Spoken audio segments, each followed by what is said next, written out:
युद्ध विराम के बावजूद गाजा के खतरनाक हालातों में अभी भी कोई कमी नजर नहीं आ रही है।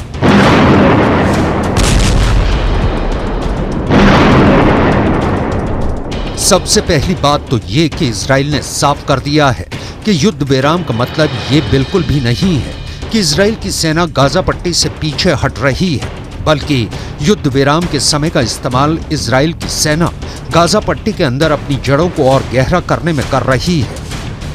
फिलिस्तीन के अखबारों के मुताबिक गाजा पट्टी के अंदर इजराइल ने जैसे ही युद्ध विराम के प्रस्ताव को स्वीकार किया, वैसे ही अचानक हमले बहुत तेज कर दिए।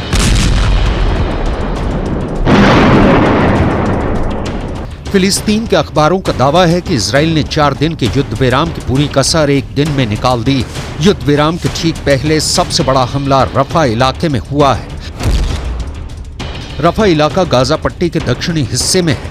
यह भी एक बहुत बड़ा शरणार्थी कैंप है और यहाँ पर हजारों की संख्या में फिलिस्तीनी शरणार्थी रहते हैं।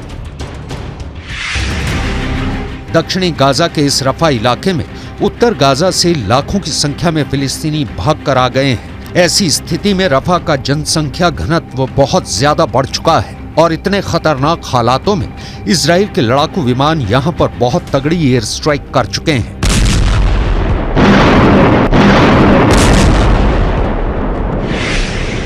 फिलिस्तीन के कई अखबारों ने रिपोर्ट किया है और फोटो जारी की है और वीडियो भी दिखाए हैं, जिनमें एक साथ दर्जनों लोगों को दफनाया जा रहा है। यहां तक कि बुलडोजर से कब्र पर मिट्टी डाली जा रही है। गाजा पट्टी के अंदर सामूहिक कब्रों की तस्वीरों ने पूरी दुनिया को हिला दिया है।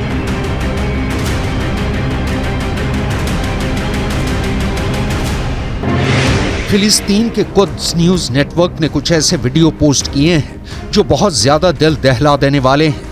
वीडियो में दिखाया जा रहा है कि एक फिलिस्तीनी महिला अपने बच्चों के नाम पुकार रही है। मलबे के सामने खड़े होकर यह महिला अपने बच्चों को बुला रही है।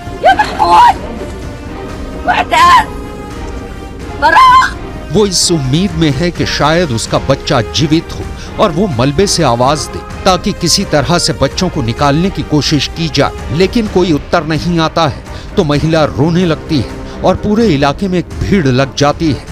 गाजा का ऐसा बुरा हाल है और उस पर गाजा के अंदर बारिश भी शुरू हो चुकी है। एक ऐसा वीडियो सामने आया है जहां पर गाजा की एक नागरिक किसी तरह अपने आप को बारिश से बचाने की कोशिश कर रही है। ये लड़की रोते हुए नजर आ रही है। फिर भी इजराइल के प्रधानमंत्री बेन्यामिन नेतन्याहू सीज फायर बिल्कुल भी नहीं चाहते थे। इसका प्रमाण हमास के प्रवक्ता ओसामा हमदान का बयान है। हमास ने कहा है कि 10 दिन पहले ही बंधकों की अदला बदली को लेकर शर्तें तय हो गई थी, लेकिन नेतन्याहू ने इसकी मंजूरी देने में 10 दिन लगा दिए। इतना ही नहीं, इजराइल इस कदर आक्रामक है कि इजराइल की डिफेंस फोर्स ने कहा है कि युद्ध विराम को मानना इजराइल के लिए कोई बाध्यता या कोई मजबूरी नहीं है, और अगर ऐसी परिस्थितियों का निर्माण होता है जो कि इजराइल के खिलाफ हालात बनते हैं तो युद्ध विराम को किसी भी वक्त तोड़ा जा सकता है। युद्ध विराम के बावजूद अगर इस वक्त सबसे ज्यादा कोहराम कहीं मचा हुआ है तो वो गाजा पट्टी के 2 अस्पताल हैं। पहला तो इंडोनेशियाई अस्पताल और दूसरा अल शिफा अस्पताल। फिलिस्तीन के अखबारों का दावा है कि इंडोनेशियाई अस्पताल से 65 लाशें निकली हैं और सैकड़ों की संख्या में लोग यहां पर घायल हुए हैं। यही नहीं, इजराइल का दावा है कि अल शिफा अस्पताल के अंदर इस तरह की सुरंगों का नेटवर्क लगातार मिल रहा है।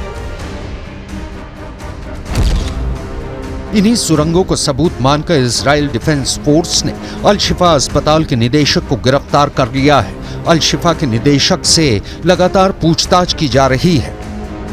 इजराइल अल शिफा अस्पताल को हमास का हेडक्वार्टर मानकर लगातार कार्रवाई कर रहा है।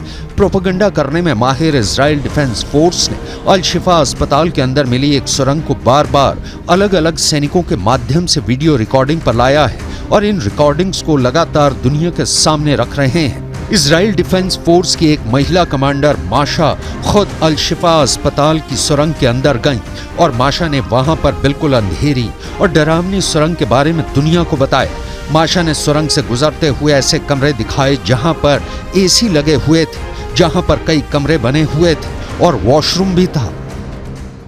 The first time our forces entered the Shifa complex, they went in with a bomb-sniffing dog, and they discovered a truck full of ammunition. After revealing the shaft by the D9, they saw a circular opening, and they couldn't see all the way down at the time, but further investigations and tools lowered down it revealed that this is a 10-meter deep shaft that leads to a corridor.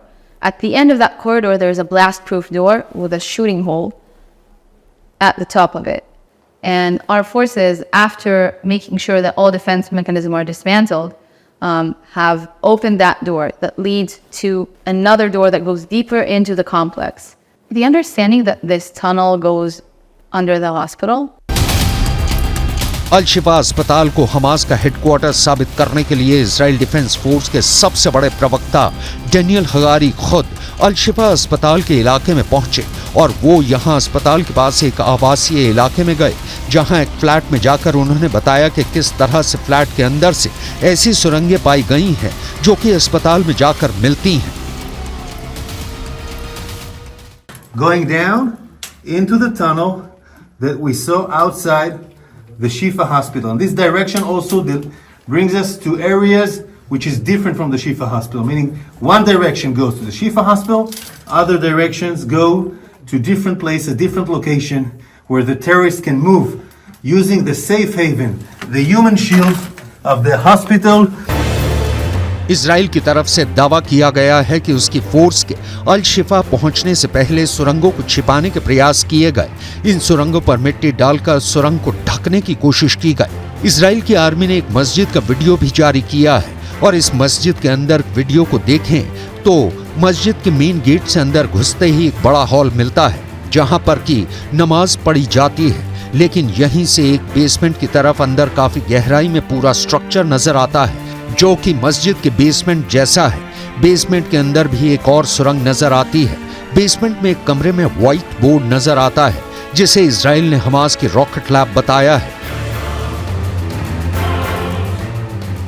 Gaza पट्टी का एक और video viral हो रहा है जिसमें Gaza के समंदर के किनारों पर मलबों पर इजराइल के झंडे लगे हुए नजर आ रहे हैं।